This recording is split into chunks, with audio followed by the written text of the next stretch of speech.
Bonjour tout le monde, j'espère que vous allez bien.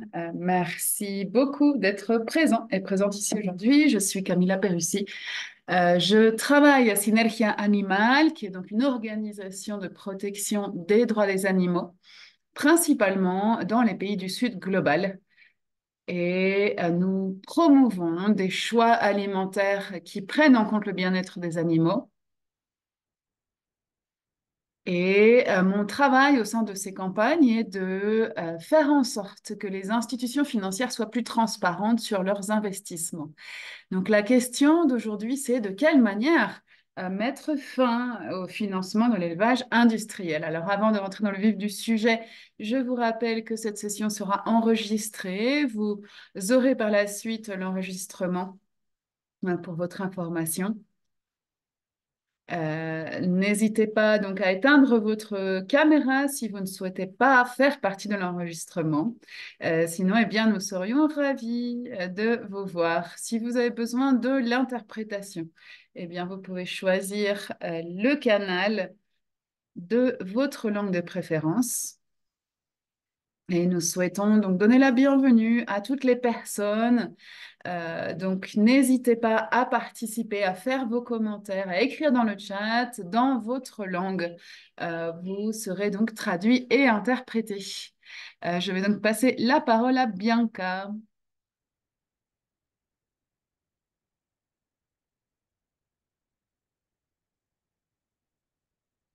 Merci beaucoup, Camilla. Bonjour, bon après-midi à tout le monde. Je vous parle aujourd'hui depuis le Maroc.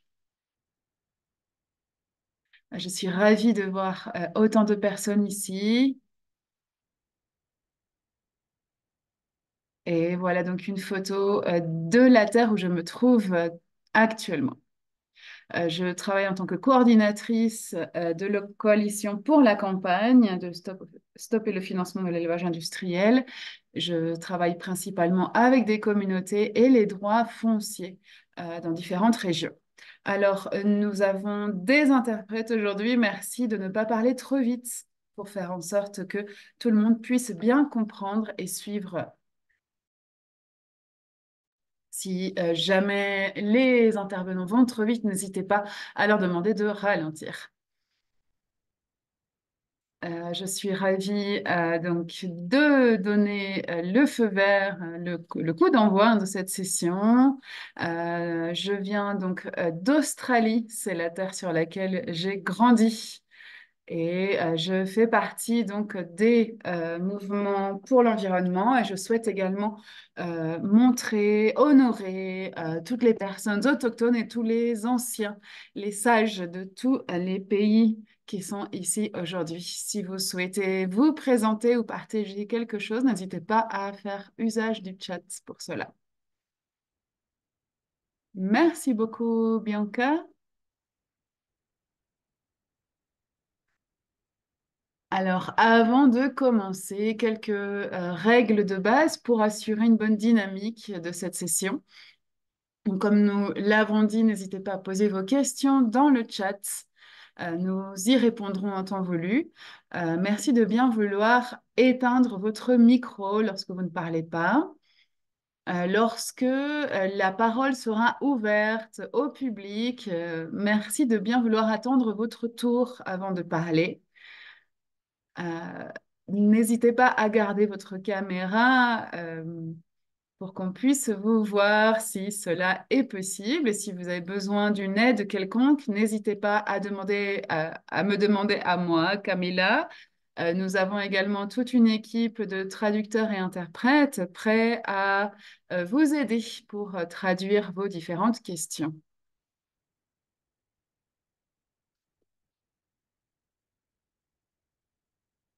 Et nous avons aujourd'hui donc la chance d'avoir plusieurs euh, intervenants aujourd'hui qui vont donc nous parler de ces différentes campagnes, qui vont nous parler des programmes de la Banque mondiale et des banques de développement. Nous avons nous avons donc des personnes de l'organisation Friends of the Earth. et donc des personnes qui travaillent dans les programmes pour l'agriculture. Nous allons entendre plusieurs interventions de chercheurs avec donc beaucoup de compétences hein, sur le système d'alerte précoce. Nous aurons donc Ashley, Kezia, Alessandro et Erika, donc une jeune leader autochtone. Nous allons donner un aperçu général de la campagne pour mettre fin à l'élevage industriel.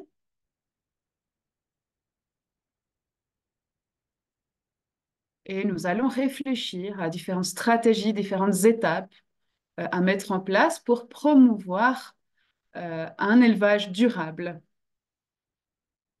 Donc pour le plus grand bénéfice hein, des personnes, des animaux et de la planète.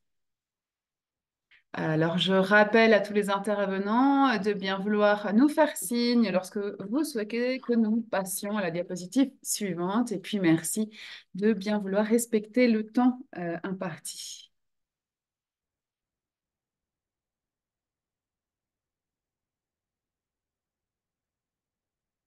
Merci, Camilla. Diapositive suivante, s'il vous plaît. Merci. Donc, la campagne pour stopper le financement de l'élevage industriel est une campagne globale qui a à voir avec le financement donc, de l'agriculture industrielle animale. C'est une coalition grandissante de plus de 25 organisations membres. Nous avons un comité de coordination intégré par différentes organisations pour faire face hein, donc aux impacts négatifs de la production et de l'élevage industriel. Donc, certains noms vont peut-être vous être familiers et d'autres non. En tout cas, nous allons parler de différents types de banques de développement, d'institutions financières. Vous pouvez voir ici les 6 logos sur votre écran, qui sont donc les organisations membres du comité de coordination. Nous représentons un collectif très varié. Certaines organisations travaillent plus sur les droits humains et les animaux, d'autres sur d'autres axes de travail, mais le point commun est d'arrêter donc de financer ce qui est dommageable pour l'environnement et protéger la planète pour les générations futures. Nous incluons donc des organisations autochtones et de femmes hein, de plusieurs pays du monde entier pour répondre donc aux facteurs, aux moteurs de perte de biodiversité. Si vous avez besoin d'aide, n'hésitez pas donc à demander dans le chat. Voilà, et si vous avez un problème d'accès à la traduction également. Nous allons parler, bien entendu, des banques multilatérales de développement. Nous allons voir de quelle manière leurs financements vont à l'encontre des droits des peuples. Nous sommes en partenariat avec de nombreuses organisations de la société civile pour développer, ainsi que, pardon, avec des pays en développement et en transition. Nous avons aujourd'hui Laz qui va nous en parler un peu plus par la suite. Nous avons donc les Amis de la Terre et États-Unis qui travaillent également sur le lien entre la protection des animaux, la justice sociale et la justice économique.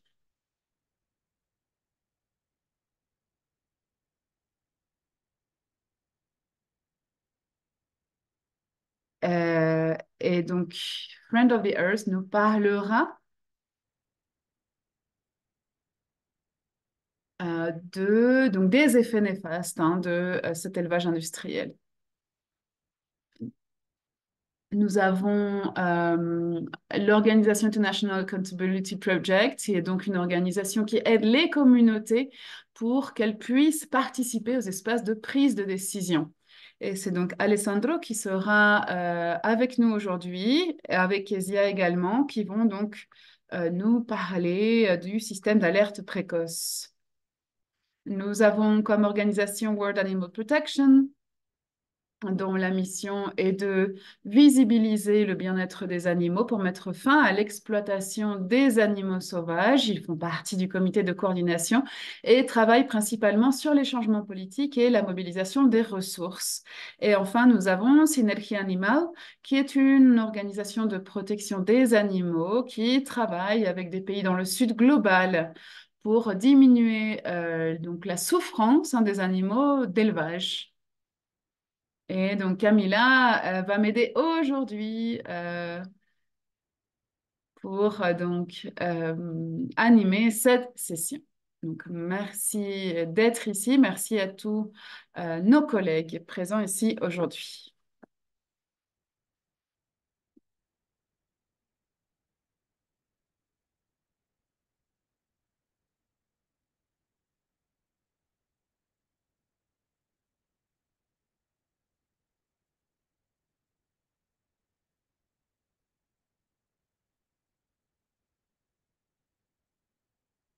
Alors pourquoi se concentrer sur l'élevage industriel? Eh bien, il y a de nombreux liens qui peuvent être faits ici.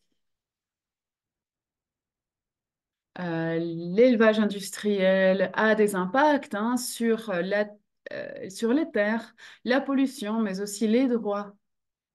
Ce sont aussi un moteur des gaz à effet de serre, de la diminution des nappes phréatiques, etc., etc., etc. Et les dommages les plus visibles sont sur les peuples autochtones et les femmes. Et donc, cet élevage accroît également le risque de certaines maladies ou de nouvelles pandémies. Vous pouvez voir sur l'écran donc de nombreux dommages liés à cet élevage. Bien entendu, il y en a d'autres.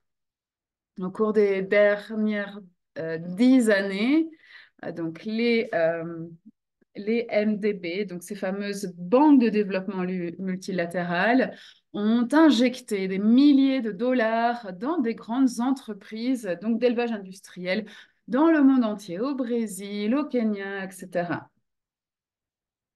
Donc un exemple que vous connaissez peut-être, c'est la euh, Corporation de Finance Internationale, donc IFC en anglais, qui a injecté plusieurs milliers de dollars lors de ces dernières 10 années dans la production de viande industrielle. Alors, un des grands arguments est qu'on a besoin de ces entreprises pour nourrir les gens, mais nous savons que cela n'est pas le cas. Nous savons que ces industries causent la perte de biodiversité et viennent enrichir le portefeuille des grandes entreprises. Et comme je le disais, donc les personnes qui souffrent le plus sont les peuples autochtones, les femmes, et bien entendu, le bien-être animal n'est pas du tout respecté. Alors voilà un peu plus de détails quant aux impacts liés aux objectifs du développement durable. Alors nous savons que l'élevage industriel représente plus de la moitié des émissions. Si nous souhaitons maintenir la température sous 1,5, il faut donc regarder de plus près ces émissions dues à l'élevage industriel.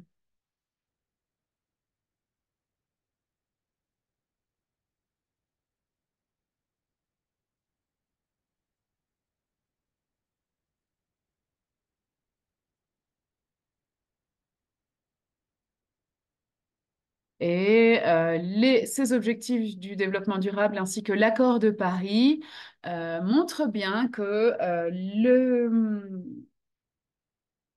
l'élevage industriel n'est pas faisable pour vraiment atteindre ces objectifs, que nous devrions plutôt travailler pour donc des systèmes durables.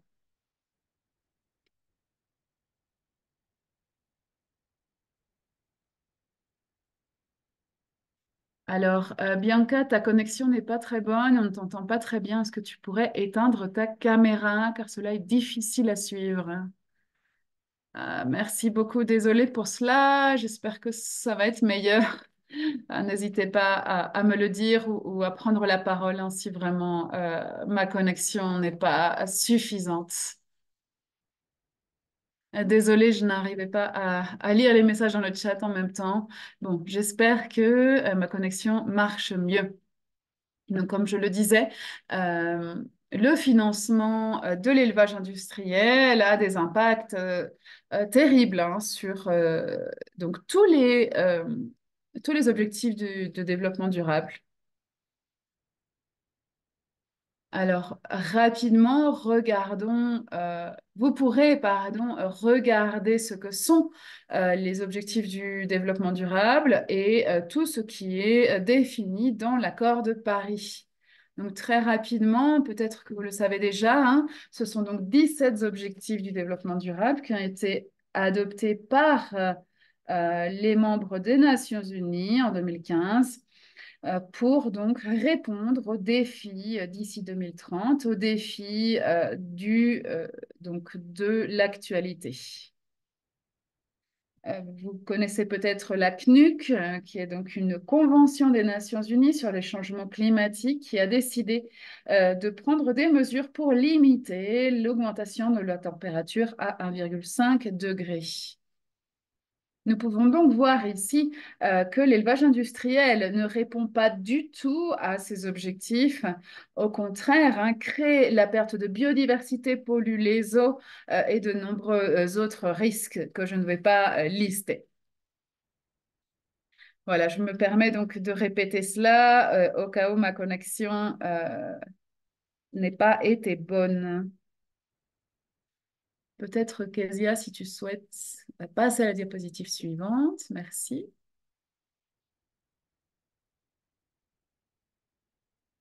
Alors, à la lumière de tout cela, les objectifs principaux de notre campagne du stop au financement de l'élevage industriel est de dériver d'une certaine manière toute la finance, toutes les milliers de dollars qui sont dépensés dans l'élevage industriel vers des solutions plus durables comme l'élevage communautaire, par exemple. Nous souhaitons sécuriser des politiques qui permettent hein, donc de mettre un frein à l'élevage industriel.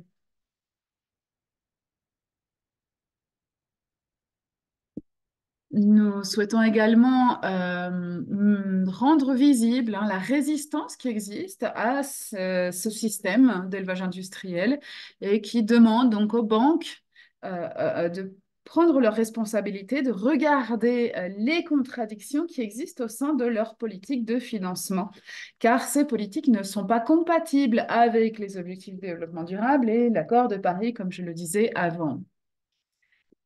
Et nous demandons, nous instons hein, les banques de développement d'exclure de leurs finances l'élevage industriel. Nous avons fait plusieurs études pour développer un projet dont Kezia et Alessandro vous parleront un peu plus avant dans cette session. Et donc, pour conclure là-dessus, passons à la dernière slide, s'il te plaît, Kezia. Voilà, donc un objectif nécessaire pour nous, un objectif clé, c'est le changement de discours hein, sur le développement.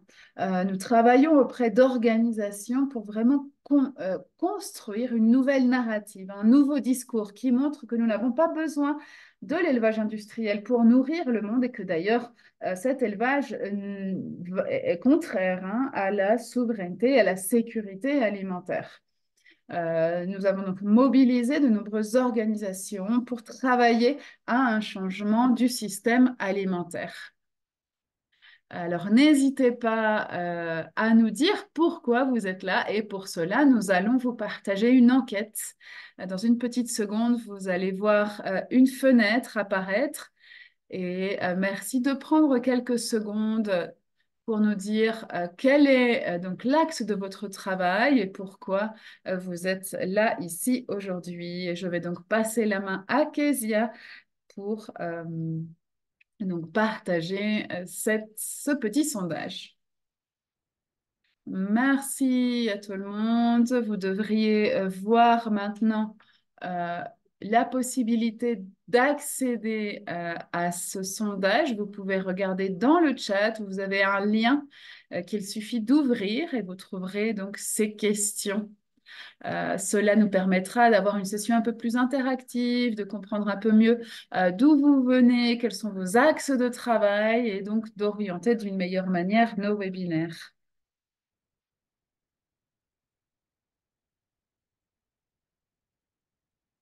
Alors, désolée, j'essaye de retrouver mes slides. Si quelqu'un peut m'aider là-dessus, je ne sais pas pourquoi, on ne voit pas bien mon écran, malheureusement. Et mon écran est tout noir, donc Ismaël ou Bianca, si vous pouvez m'aider là-dessus, je vous en remercierai.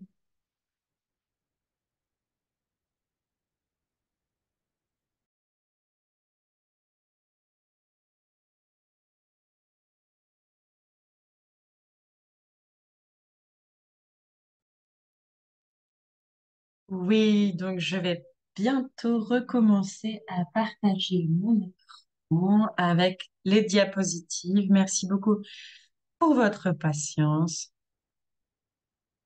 Super. Alors, je pense que j'ai à nouveau accès à mon écran. Donnez-moi une seconde pour vérifier. Ok, tout est parfait. Est-ce que vous m'entendez bien? Donc, je vois que les résultats arrivent. J'ai un peu peur de partager à nouveau mon écran, mais je vais quand même essayer.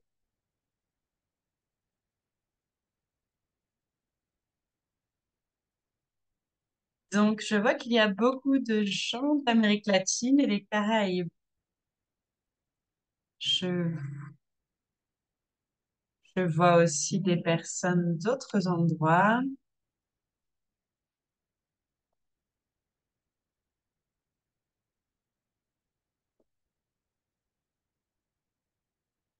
Donc,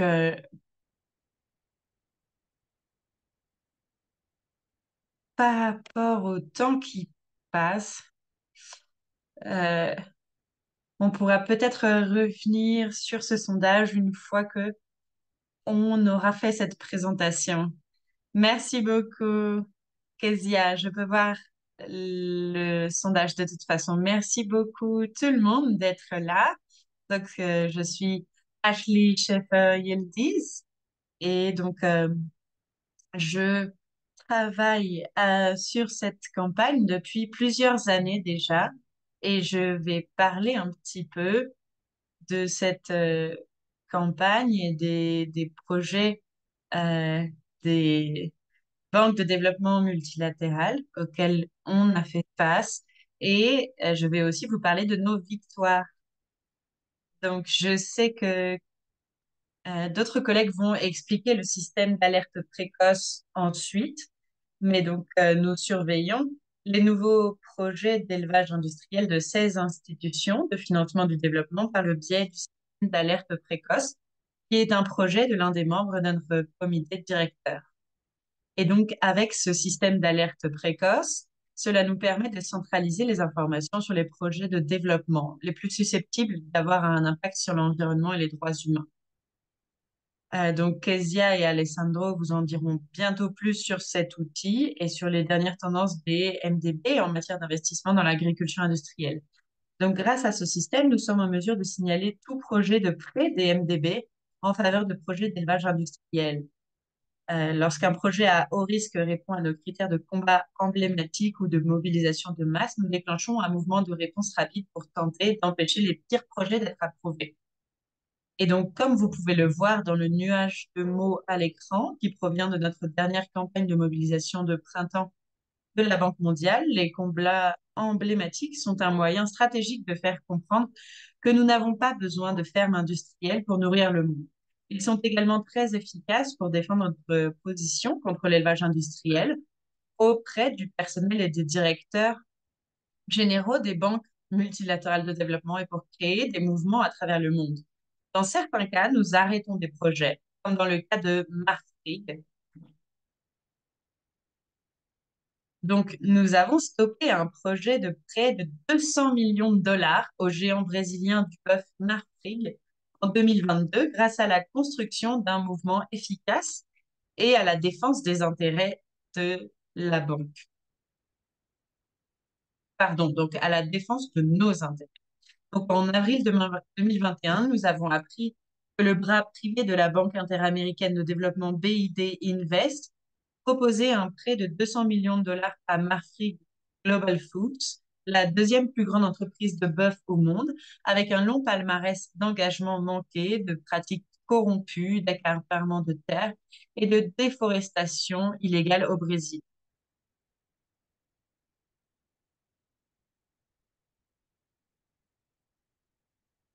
Et donc, l'objectif de ce prêt était de soutenir le Plano Verde de Marfrig, qui prétendait parvenir à une production de bétail sans déforestation d'ici 2025 en Amazonie et d'ici 2030 dans le Cerrado. Cependant, en réalité, ce prêt aurait contribué à blanchir Marfrig et à lui donner un sceau d'approbation vert pour les flux financiers du secteur privé.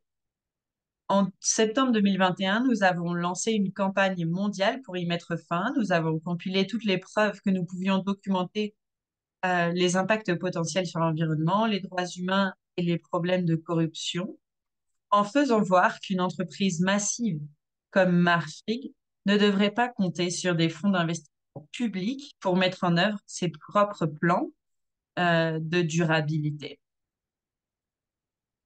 Et donc, après 6 mois de campagne, y compris la collecte de 285 signatures d'organisations de la société civile à travers le monde, un briefing au gouvernement américain et la mobilisation de plus de 2 douzaines d'organisations pour écrire une lettre mentionnant nos préoccupations au directeur exécutif de la Banque interaméricaine de développement.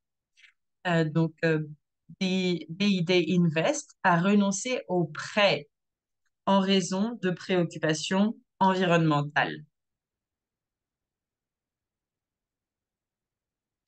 Donc, c'était un moment très important pour notre campagne.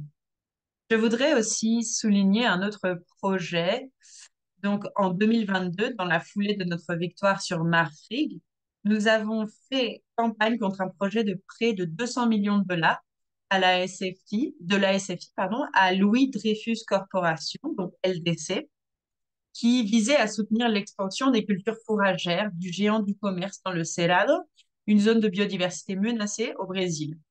Nous n'avons eu que 6 semaines pour mener une campagne active avant le vote du conseil d'administration, mais nous avons réussi à mobiliser une opposition mondiale très forte. Cependant, nous n'avons pu obtenir que l'abstention de 2 gouvernements, les pays nordiques et baltes et les Pays-Bas. Et donc, du côté positif, nous avons réussi à retarder le vote à 2 reprises, ce qui a entraîné une discussion complète du prêt au sein du conseil d'administration, à l'issue de laquelle les directeurs exécutifs ont demandé à la SFI de présenter l'ensemble de son portefeuille agro-industriel au conseil.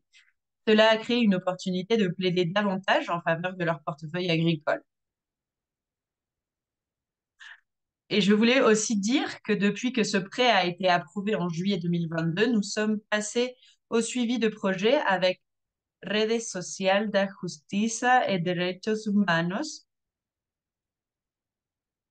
des partenaires au Brésil qui ont effectué 2 visites sur le terrain et avec le soutien donc d'un de leurs partenaires, CPT, ils ont pu documenter les impacts sur l'environnement et les droits humains de la chaîne d'approvisionnement en soja de LDC dans la région sud du Brésil, près de l'une des plus grandes installations de trituration du soja de LDC. Ils publieront leurs conclusions en portugais le mois prochain. Donc, restez euh, restez connectés pour avoir plus d'informations. Et le dernier exemple que je voulais partager, euh, donc c'est sur la campagne Pronaca. Et donc, c'est une campagne qui est en cours avec beaucoup de résistance. Donc, les Amis de la Terre des États-Unis et le BIC fournissent un soutien stratégique et technique à une organisation équatorienne appelée SEDENMA qui coordonne notre campagne ciblant Pronaca, la plus grande entreprise de viande de l'Équateur avec plus de 115 fermes industrielles à travers le pays. Donc, Donc, après 2 ans de documentation des impacts, nous avons lancé en juin 2023 notre campagne numérique et de communication Pronaca Contamine, donc Pronaca pollue, avec Sedenma, en publiant une étude de cas et un rapport plus long, ainsi qu'une vidéo de campagne de 2 minutes sur les impacts de Pronaca sur les communautés autochtones Sachilas.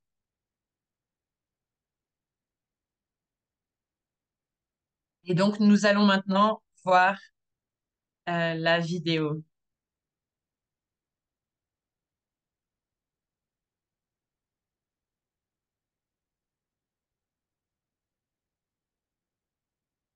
Et donc, peut-être que c'est le bon moment pour moi de revenir à partager mon écran.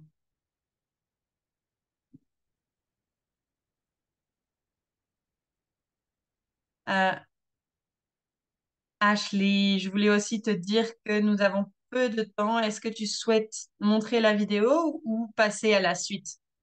Ok, donc on peut passer la vidéo. On va peut-être juste mettre les liens sur le chat. C'est vraiment une vidéo incroyable. Je vous recommande de la voir. Donc, de 2 minutes.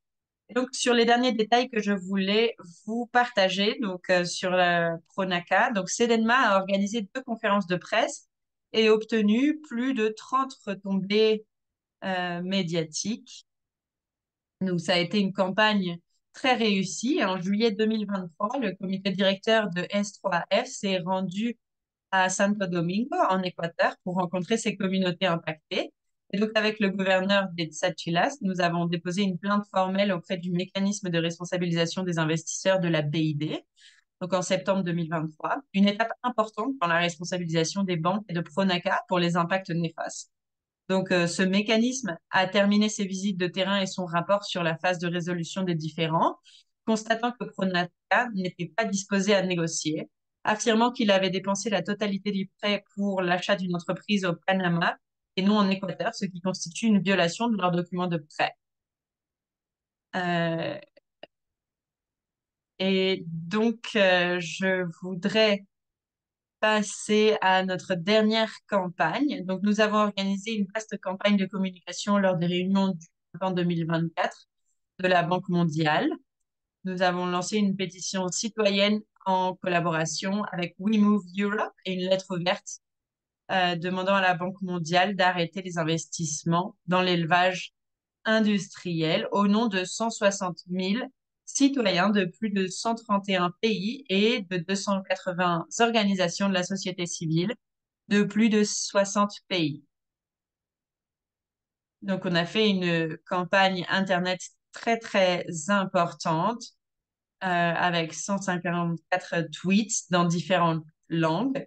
Et nous avons eu plus de 4,5 millions de visualisations qui ont atteint plus de 2,6 millions de personnes. Donc, c'est juste un exemple de ces moments clés dans les campagnes. Et je vais donc passer la prochaine slide. Donc, on n'a plus le temps, mais je voudrais juste dire qu'au-delà de ces batailles euh, iconiques, donc nous avons tout un tas d'actions et notamment des lettres de préoccupation.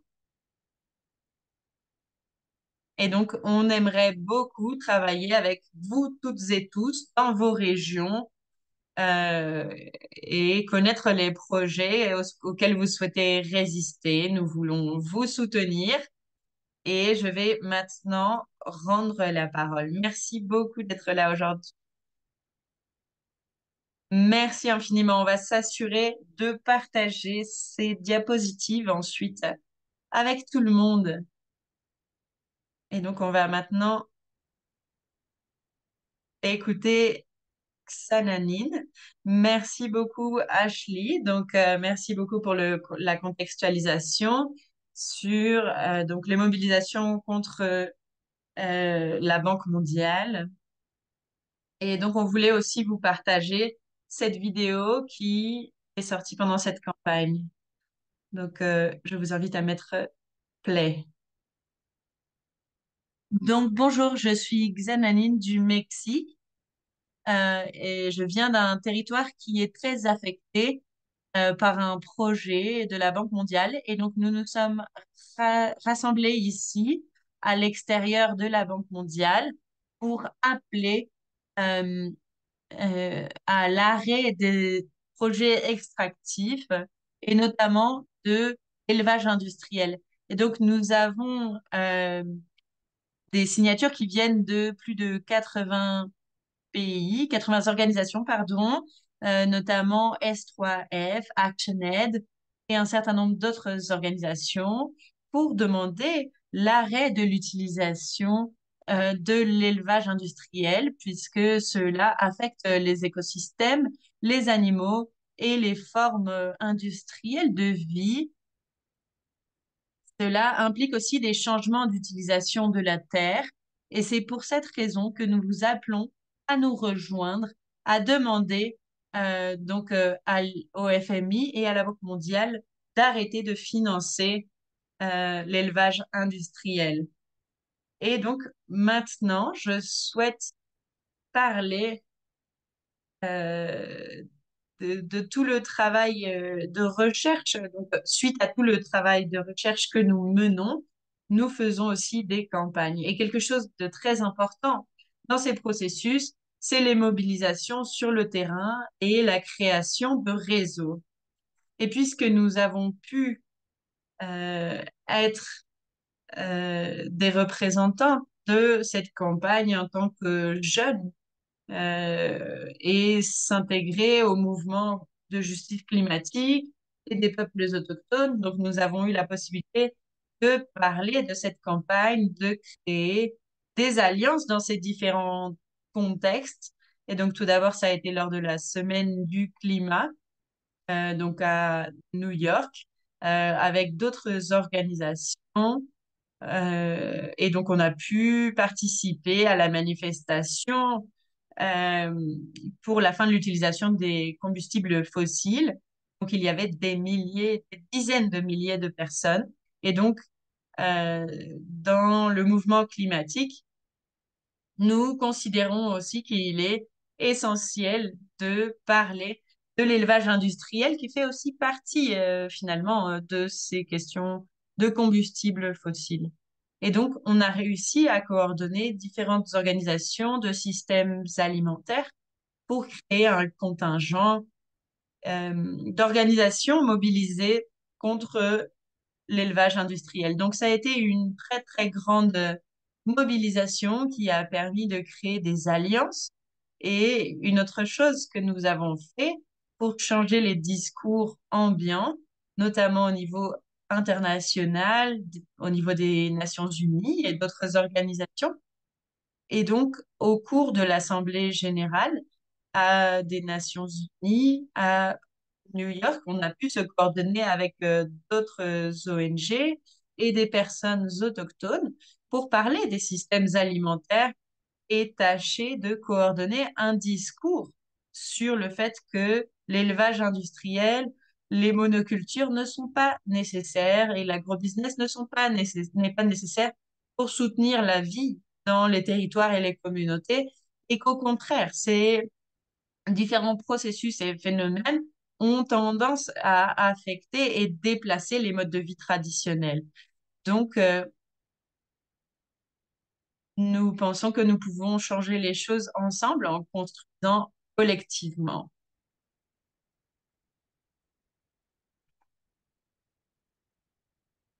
Et donc, de façon générale, il faut dire donc qu'il y a peu de temps, nous avons aussi pu participer à la grève générale pour le climat, donc coordonnée avec d'autres organisations de jeunesse. Et donc, c'était le même jour que la mobilisation contre la Banque mondiale. Et donc, on a pu coordonner différentes alliances qui ont pu résonner avec cet appel. Et donc, ça a été très, très puissant de pouvoir voir que cette campagne est une campagne dont les autres organisations euh, peuvent s'approprier parce que c'est quelque chose qui les traverse aussi.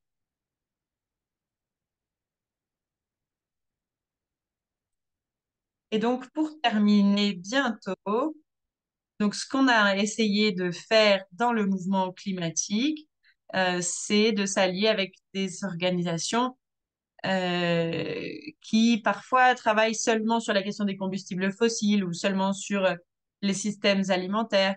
Mais donc l'idée, c'est de pouvoir créer quelque chose de transversal, euh, de travailler aux intersections de ces différents sujets depuis les territoires, depuis les organisations et donc créer de la sororité entre ces différentes luttes pour créer un mouvement qui soit approprié par nous toutes et nous tous. Et donc, par exemple, à Nairobi, quand il y a eu l'Assemblée sur l'environnement des Nations Unies, donc l'UNEA, on a aussi eu cette possibilité de négocier cette déclaration sur la Terre en mentionnant la question de l'élevage industriel. Et donc, on espère dans les prochains mois et dans les prochains jours pouvoir travailler avec plus d'organisations de jeunes. Donc, on est en train d'organiser au Mexique des ateliers au niveau de la conférence sur le climat et la conférence régionale également. Donc, s'il y a des jeunes qui nous écoutent, n'hésitez pas à nous rejoindre. Essayons de rester en contact pour continuer à construire en commun. Merci beaucoup.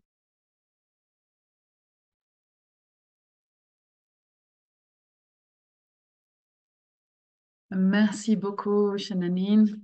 Je vais donc maintenant passer la parole à Lad et Kelly, donc Lad de Information Center et de Kelly de Friends of the Earth pour les États-Unis, qui vont nous parler donc de leur campagne et de l'engagement pour le travail auprès des banques multilatérales de développement. Merci beaucoup, Bianca. Je suis donc Lad Connell. Alors, je souhaite dire que je ne fais pas partie d'aucune banque, que je ne soutiens aucune banque, mais que nous faisons vraiment de la recherche. Ce que nous essayons de faire, par contre, c'est d'entrer à l'intérieur des banques. Alors, j'espère que vous avez été inspiré par le travail qui vient d'être décrit pour donc le travail en dehors des banques. Ce que nous allons voir, nous, c'est quel travail on peut faire à l'intérieur, auprès donc des organes directeurs des banques. Et je voulais vous présenter donc certaines des valeurs qui sont les nôtres, hein. Vous pouvez voir ici donc responsabilité, transparence, efficacité, participation, etc. Merci beaucoup, Lan. Rappelle-toi de ne pas parler trop vite, s'il te plaît. D'accord, donc voilà quelques chiffres. Une des choses importantes à se rappeler, c'est que la plupart des personnes qui travaillent dans les banques sont des économistes ou viennent du secteur financier. Il est donc très important de leur parler dans leur langue, c'est-à-dire avec des chiffres. Nous avons donc fait une enquête pour donc voir un travail général donc des banques sur les 7 dernières années. Et nous avons trouvé que une grande partie, hein, donc 80%, euh, va pour donc, des activités liées à l'élevage industriel.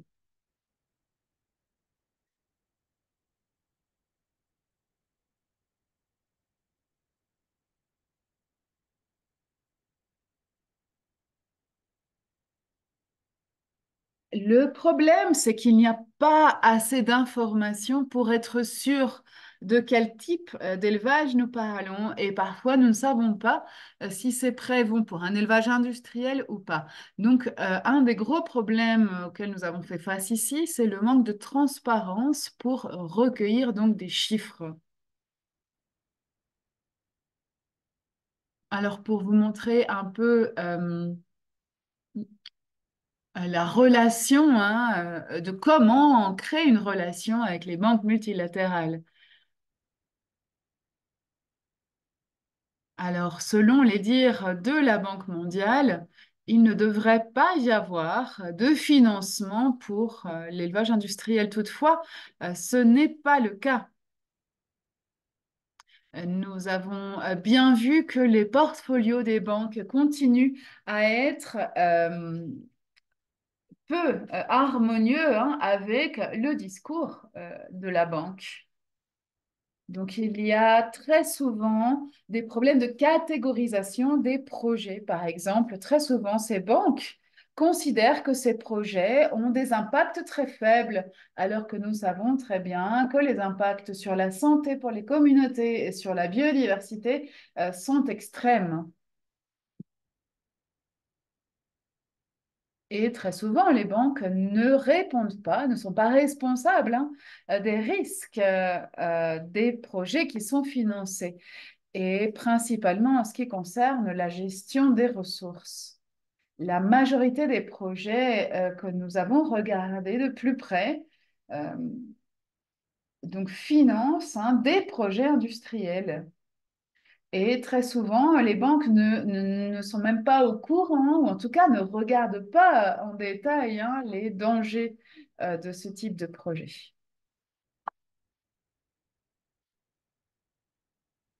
Et donc, pour nous, les banques devraient, ce que nous essayons de faire en tout cas, c'est de faire en sorte que les banques respectent leurs propres standards, leurs propres normes.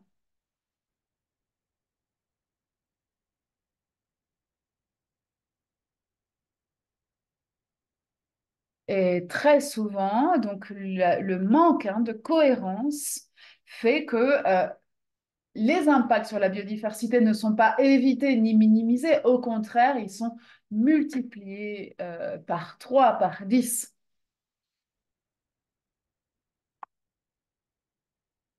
Donc, nous avons des activités proposées de ce qui devrait être fait, mais ce n'est pas forcément mis en œuvre.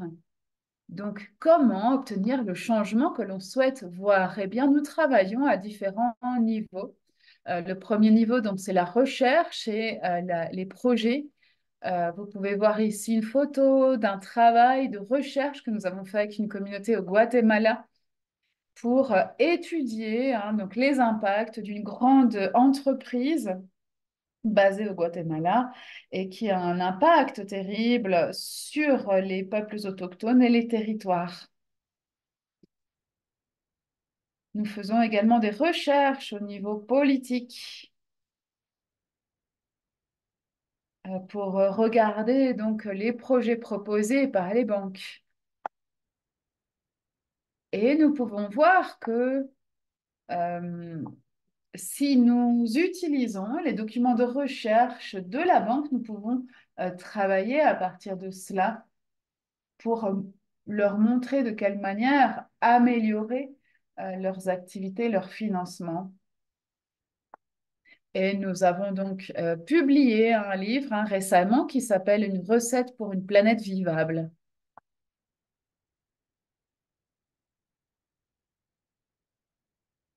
Passons à la diapositive suivante, s'il vous plaît. Voilà, donc les 3 points avec lesquels je souhaiterais conclure sont donc les suivants. Notre premier axe de travail, c'est la recherche. Nous utilisons pour cela toutes les informations que nous recueillons dans les communautés. Ces recherches sont ensuite euh, publiées, partagées sous forme de lettres ou de rapports. Deuxième axe, c'est vraiment les réunions avec les équipes.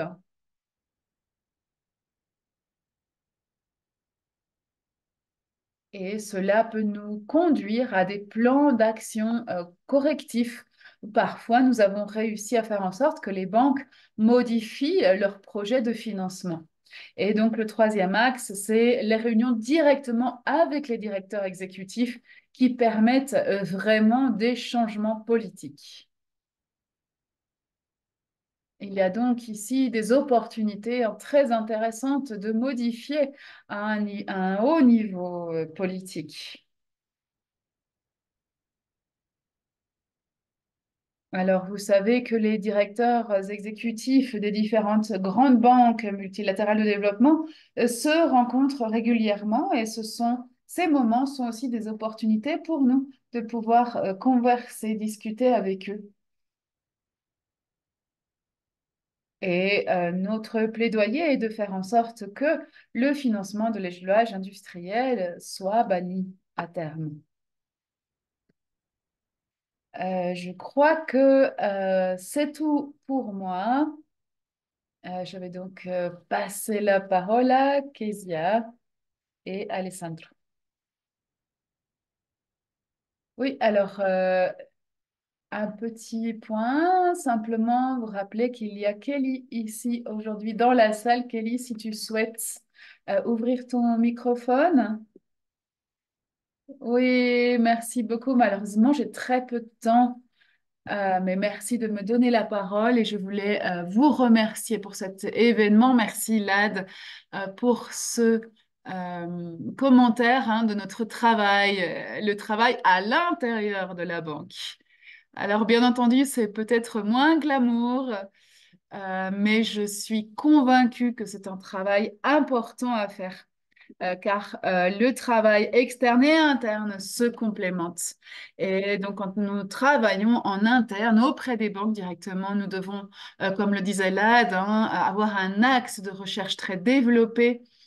Nous devons faire des recherches sur le terrain concernant les impacts sur les communautés pour faire en sorte hein, que nous puissions visibiliser les financements. Alors parfois, les banques ne savent même pas les impacts hein, des projets qu'elles financent. Donc cela permet de leur montrer ce qu'il se passe.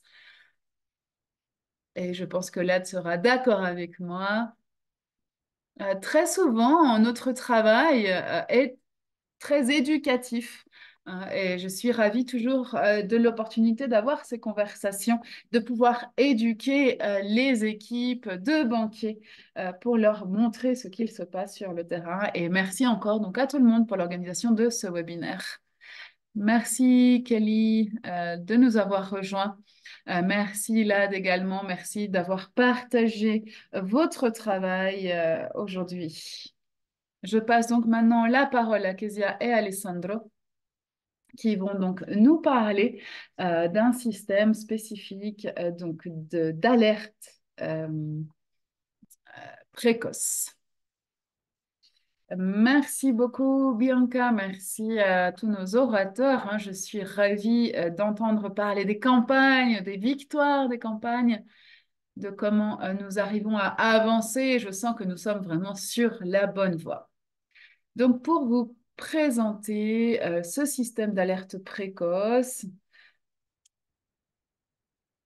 nous allons passer aux diapositives. Hein. Donc, comme Bianca le mentionnait, c'est un système, c'est une base de données hein, qui collecte de nombreuses informations que nous pouvons trouver de la part de 16 institutions financières, principalement des banques de développement.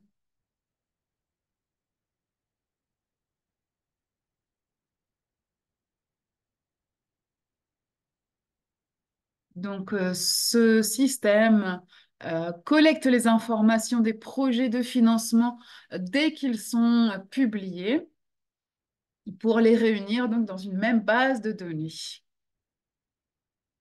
L'objectif est de donner des informations en temps voulu, hein, donc le plus vite possible, pour qu'elles puissent être au fait de tous les projets de développement qui pourraient les affecter et de cette manière réclamer leur droit à être consultés, de pouvoir accéder à une information pertinente Et c'est ce pourquoi notre organisation travaille. Donc vraiment, nous souhaitons que ce soit un modèle qui soit proposé par les communautés locales, qui prenne en compte les contextes locaux pour faire campagne à l'encontre de certains financements.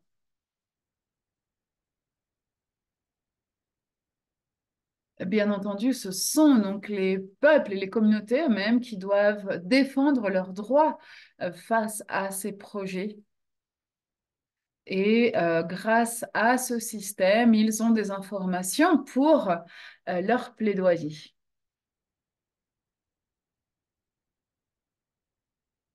Ce système est aussi fait pour soutenir les organisations de la société civile et les ONG dans leur travail euh, donc auprès des banques multilatérales de développement. Nous proposons également des formations pour comprendre mieux l'importance de connaître bien les financements de la part de ces banques multilatérales. Donc, depuis 2016, nous avons dans ce système réuni plus de 35 000 projets avec une grande quantité d'acteurs privés et donc des projets qui, au total, euh, représentent plus de 3 trillions de dollars. Alors, bien entendu, ce sont des chiffres, mais au travers de ces chiffres, nous souhaitons aussi donner la voix aux communautés. Alors, de quelle manière ce système soutient la campagne de Stop au financement de l'élevage industriel? Eh bien, le premier point, c'est des mises à jour chaque semaine afin donc vraiment de donner une base informative pour l'action. Tous les projets sont révisés et mis à jour pour que l'information soit la plus complète et pertinente possible. Et il y a toujours une première évaluation du projet qui est donnée pour que les organisations puissent comprendre le projet, les impacts potentiels de ce projet et à quel point ces projets vont accroître l'élevage industriel. Alors, ce n'est pas simple de réunir ces informations parce que l'information qui est donnée par les banques n'est souvent pas transparente. Donc, nous faisons vraiment de notre mieux pour avoir la meilleure information possible.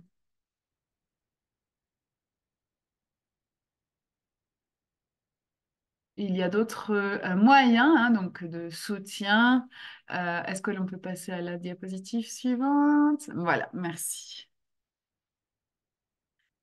Donc, ce système donne une analyse des tendances et une stratégie de plaidoyer. Nous essayons vraiment donc d'analyser les grandes tendances de la banque sur les dernières années pour avoir une idée de vers où va ce projet. Nous essayons de regarder la quantité de financement de cette banque, de chaque banque qui a alimenté les chaînes de valeur liées à l'élevage industriel. Et donc, toutes ces informations peuvent nous aider à comprendre si un nouveau projet va contribuer à l'élevage industriel. Alors, grâce à ces analyses, à ces études, nous essayons d'informer donc les membres des campagnes et de donner aussi un outil facilement utilisable aux organisations de la société civile pour faire de leur plaidoyer, pour faire que leur plaidoyer soit encore plus efficace.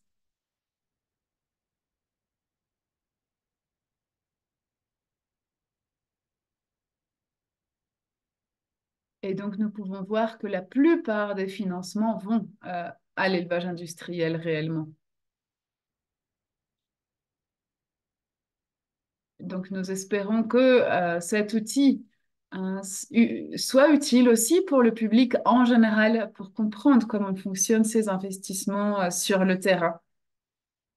Donc, c'est une recherche qui est toujours en cours et je vais passer donc la parole à Kezia pour le reste. Merci.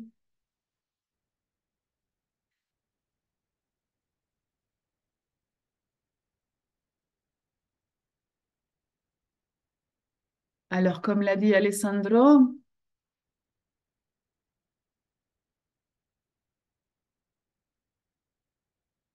euh, nous pouvons,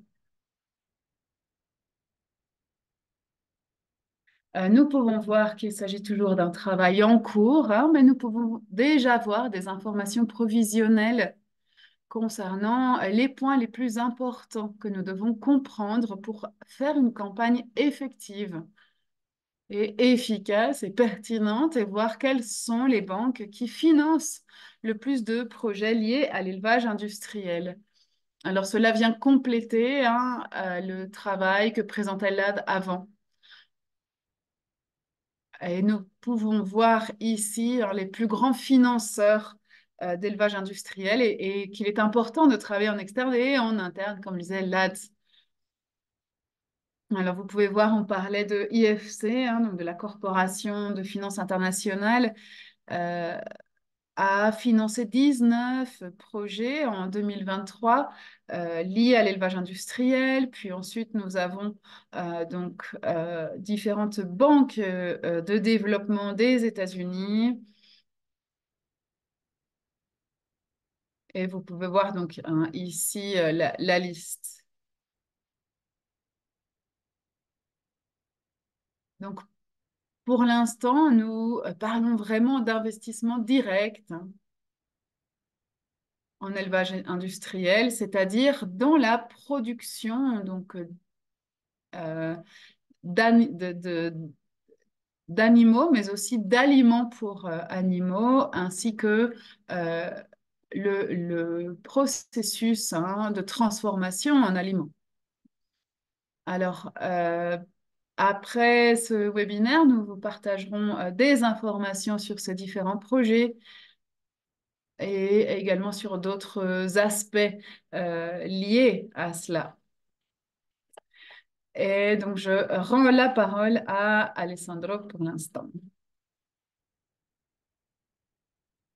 Merci beaucoup, Kezia. Donc, comme je disais auparavant, on a parfois ces batailles iconiques, comme nous disait Ashley. Et donc, parfois, on a aussi des travaux menés sur des projets d'assistance technique. Et donc, comme vous pouvez voir, nous faisons le suivi des investissements et le soutien que l'on reçoit peut varier beaucoup.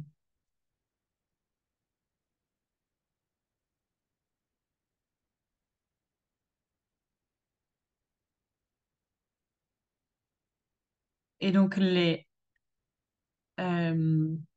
donc on a par exemple ce projet au Brésil.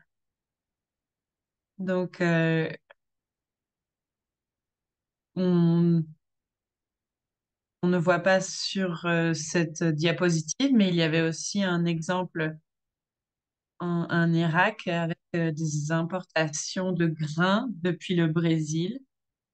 Donc, ce sont des exemples de grands projets d'infrastructure qui vont venir soutenir le thème d'élevage industriel.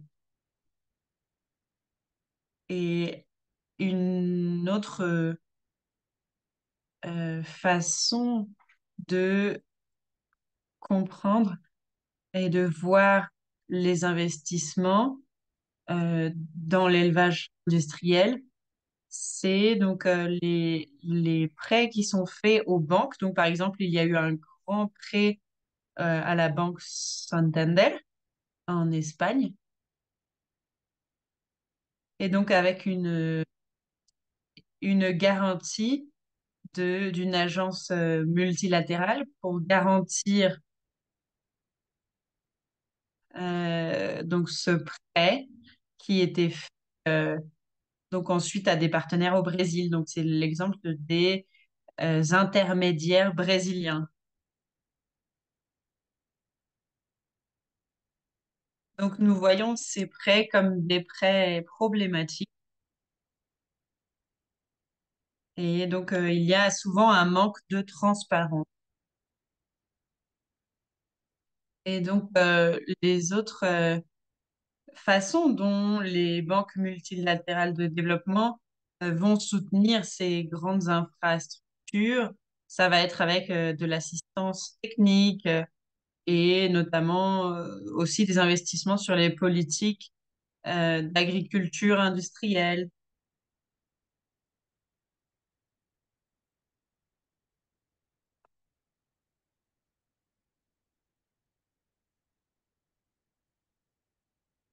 Et donc, on a ces différents projets qui sont censés soutenir le ralentissement du changement climatique. Euh, et dans d'autres cas, on voit donc des exemples euh, de soutien aux politiques, donc notamment par exemple ici au Malawi, pour accroître les exports de maïs, alors qu'on voit donc au Malawi, il y a les problèmes de sécurité alimentaire. Donc c'est quelque chose de plutôt préoccupant. Je pense que c'est tout, mais juste pour conclure, je voudrais donc souligner qu'il y a beaucoup d'acteurs impliqués dans ces questions. Donc les gouvernements, les entreprises privées, les banques. Et donc, j'espère que nous pouvons donc souligner le rôle de ces différents acteurs, euh, notamment pour soutenir les communautés locales et les organisations de la société civile qui défendent les droits face à ces projets. Je vais rendre la parole à Kezia pour la dernière slide. Merci infiniment, Alessandro. Et je pense que ce qu'on a pu montrer, c'est que ce sont des processus complexes avec beaucoup d'investissements et des méthodes très différentes d'investissement des banques multilatérales de développement. Ça peut être à travers des intermédiaires, des projets directs ou des soutiens aux politiques publiques. Si vous souhaitez en savoir plus ou contribuer à ce travail d'une façon ou d'une autre, euh, et donc peut-être approfondir sur l'une des questions que nous avons mentionnées aujourd'hui, n'hésitez pas à nous contacter. Vous pouvez aussi voir à l'écran toutes les façons dont vous pouvez vous investir dans cette campagne. Et donc, donc vous pouvez nous contacter. On vous encourage aussi à utiliser le système d'alerte précoce. On vous encourage à vous abonner à notre newsletter, à agir sur les projets des banques multilatérales de développement. Donc, utilisez l'information disponible pour agir. Vous pouvez donner du feedback pour que l'on puisse affiner notre analyse. Vous pouvez partager les connaissances sur votre propre contexte. Vous pouvez nous aider à définir ce que nous voulons que les banques multilatérales de développement financent.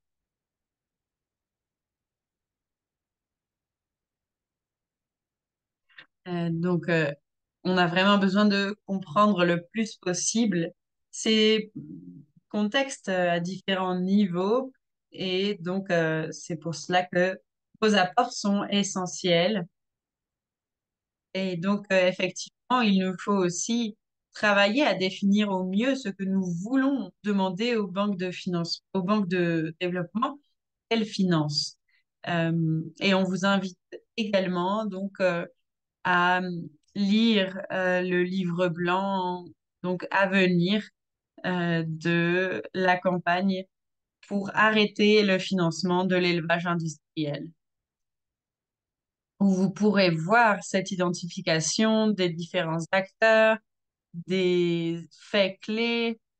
euh, et donc, on espère que tout cela pourra informer et nourrir votre travail de plaidoyer. Merci infiniment, Alessandro. Merci infiniment à toutes les personnes qui ont, qui sont intervenues. Et je pense que maintenant, nous arrivons donc au travail en groupe. Oui, tout à fait. Merci infiniment, Kezia et Alessandro. Donc, les questions qui sont sur le chat peuvent amener à des réponses assez longues. Et donc, on a eu beaucoup d'informations aujourd'hui sur ce webinaire. Et donc, maintenant, nous voudrions prendre le temps de réfléchir ensemble. Donc, on a commencé à discuter sur le lien entre l'élevage industriel et les ODD, mais aussi l'accord de Paris et la question du changement climatique.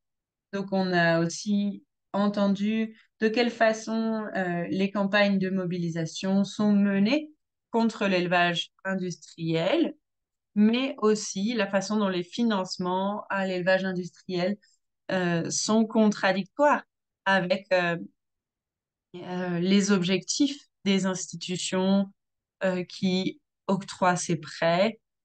Et donc, nous avons aussi discuté des différentes façons dont les banques de développement multilatéral financent l'élevage industriel. Et donc, nous avons maintenant deux questions pour vous. Donc, qu'est-ce qui ressort et qu'est-ce que vous pensez, qu'est-ce qui est attractif ou qu'est-ce qui pourrait avoir de l'impact pour impliquer les banques de développement. Donc, nous allons avoir différentes salles de travail. Les personnes qui ont besoin d'interprétation sont invitées à rester dans la salle principale et nous invitons les personnes qui ont travaillé sur ces sujets aussi longtemps et qui connaissent ces situations ou qui connaissent les situations locales ou régionales des exemples que nous avons mentionnés. On vous invite vraiment donc à partager vos connaissances pour partager également vos savoirs avec le grand groupe. Donc, nous avons 10 minutes et nous vous invitons à commencer en vous présentant et donc ensuite euh, à réfléchir sur les questions. Il y aura toujours aussi la possibilité de vous reconnecter après la session. Donc, et s'il y a des personnes qui souhaitent du soutien pour que on vous assigne à l'une des salles, n'hésitez pas à nous le signaler. Je vais donc laisser Kezia et Ismaël créer les groupes. Donc, maintenant que nous allons proposer les différentes salles de réunion, n'hésitez pas aussi à profiter de ce temps pour poser des questions aux orateurs, aux oratrices qui seront avec vous. Et donc, nous espérons ensuite avoir un petit peu de temps toutes et tous ensemble.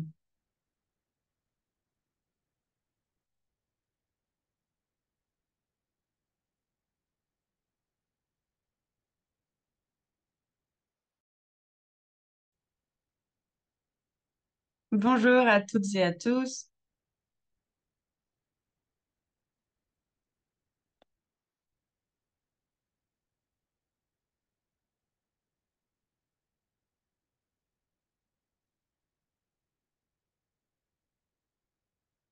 Bonjour, est-ce que vous m'entendez?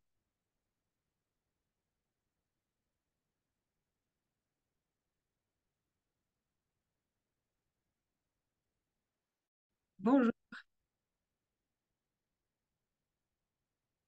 Donc, je suis Andrea Echeverry de GFC et je suis connectée depuis la Colombie. Et je fais partie de cette campagne. Si vous avez des questions, je suis là. Bonjour. Donc, je me suis présentée déjà avant, mais je suis à Puebla, au Mexique, et je travaille sur l'implication des jeunes dans la campagne.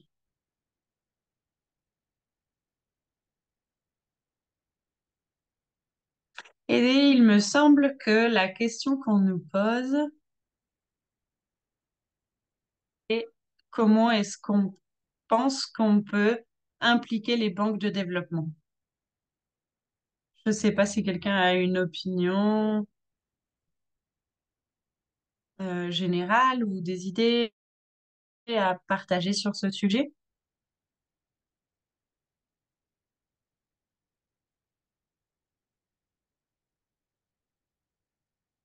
Oui, alors, bien sûr. Allez. Oui, bonjour, je suis Fadila d'Indonésie.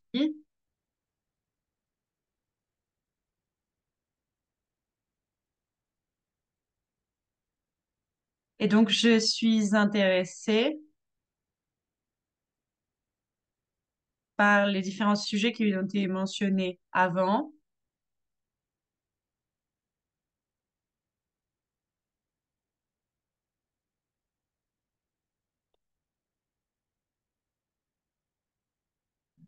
Donc, pour faire changer les politiques, et c'est assez compliqué. Mais quand on fait de la recherche,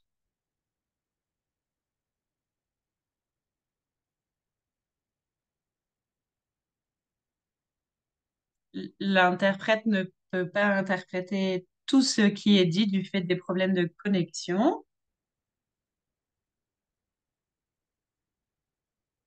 Et donc, est-ce que vous avez des idées sur la façon de faire du travail de plaidoyer pour les changements de politique auprès de nos gouvernements quand ce sont des problèmes qui n'ont pas un impact direct dans notre pays? Et donc, comment faire du plaidoyer auprès du gouvernement et d'autres parties prenantes? Merci.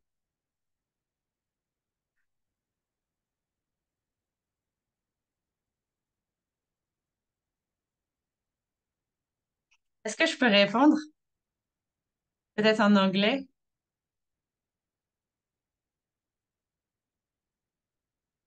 Oui, je pense que le sujet que tu mets sur la table est vraiment très important. Donc, c'est un défi auquel nous avons fait face. Donc, sur la façon de communiquer sur tous ces travaux de recherche, ces données auprès des gouvernements pour essayer d'obtenir des changements réels dans les endroits où nous vivons. Et je pense que ça fait partie des choses que nous pouvons faire ensemble. Je ne sais pas si en Indonésie, vous avez des données spécifiques sur le financement de l'élevage industriel en Indonésie, mais je pense que ce serait important qu'on puisse se mettre en contact et collaborer pour récolter ces données et peut-être travailler avec les organisations euh, alliées pour ensuite apporter ces informations aux responsables politiques et preneurs de décision. Voici ce à quoi je pense pour l'instant.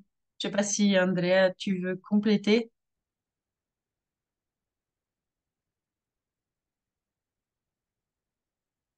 Oui,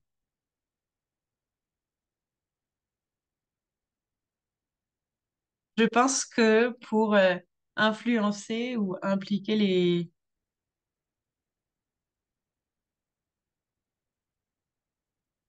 Ah, je suis désolée, j'entends l'interprétation en même temps, je vais l'éteindre.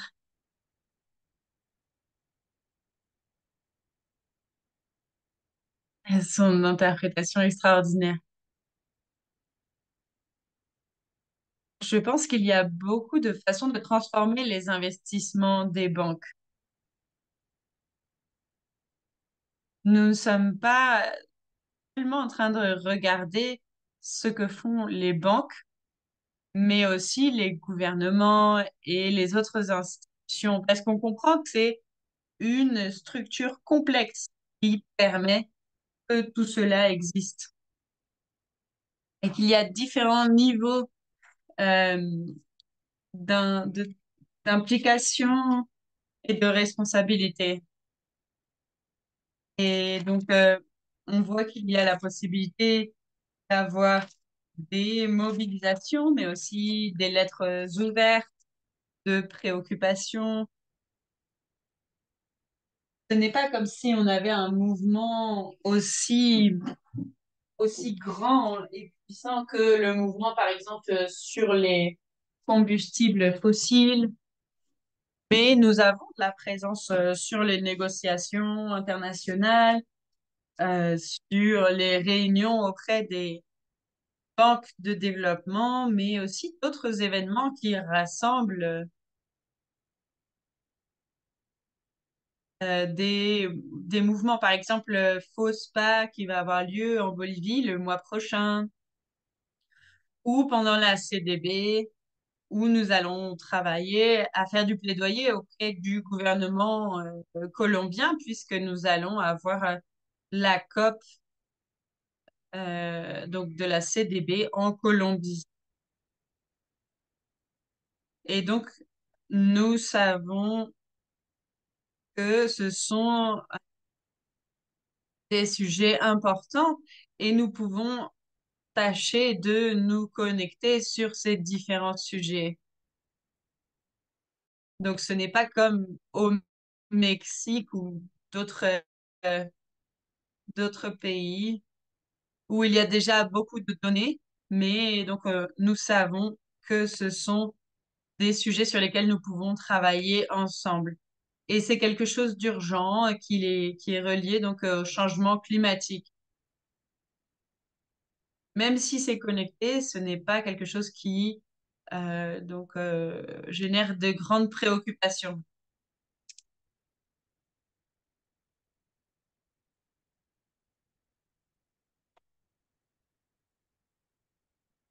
Donc merci beaucoup d'avoir partagé et avec votre expérience. Donc c'est comment votre expérience en termes de temporalité, combien de temps ça prend de créer de la conscience autour de vous, de la sensibilité sur ces sujets. Bonjour à nouveau à toutes et à tous. Désolée de vous interrompre. Je suis sûre que c'est une conversation tout à fait passionnante et je suis désolée de vous couper. Je voudrais juste demander à Fadila, est-ce que vous pourriez mettre votre question sur le chat? Donc, on a plus que quelques minutes maintenant pour terminer. Donc, on a des conversations qui peuvent être très profondes et très longues sur certains sujets. Euh, et donc, je voudrais juste vous dire qu'on espère avoir beaucoup plus d'occasions de continuer ces conversations. Et je voudrais proposer aux différents groupes de partager juste leur apprentissage ou leur réflexion principale à partir de la discussion de groupe.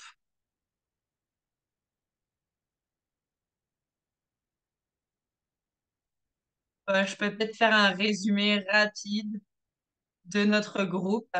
Donc, il y avait un commentaire intéressant sur faire des ponts entre les financements des MDB et puis les autres acteurs privés de financement, par exemple les grandes banques comme Santander ou les autres compagnies qui ont des activités de financement euh, avec des parties prenantes et des actions de ce type.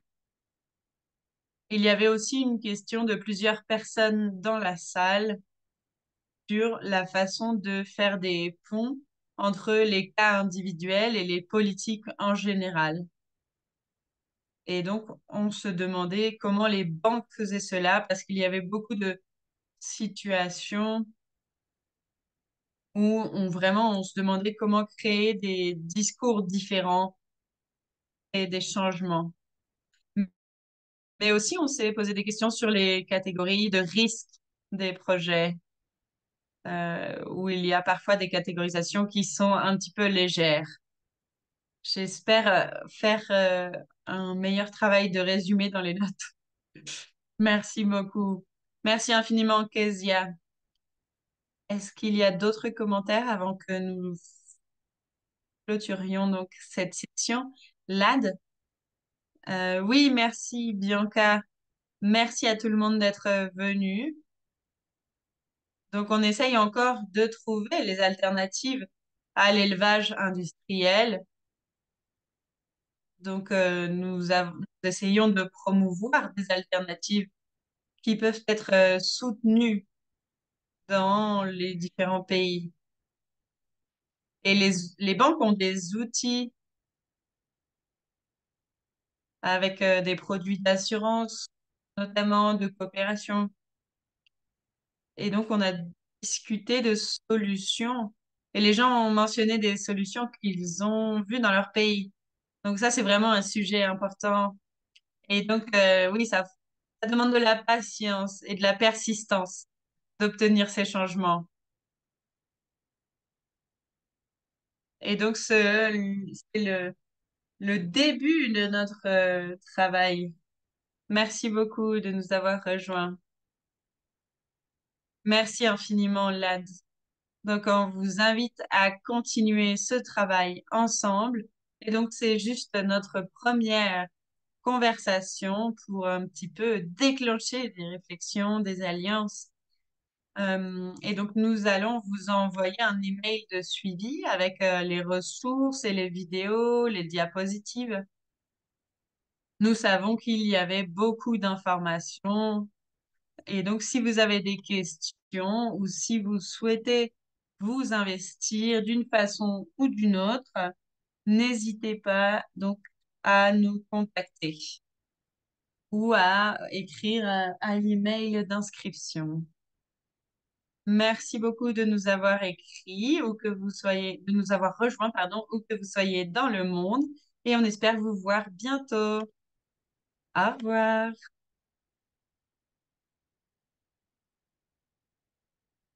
Merci beaucoup aux intervenants, à l'équipe technique et aux interprètes.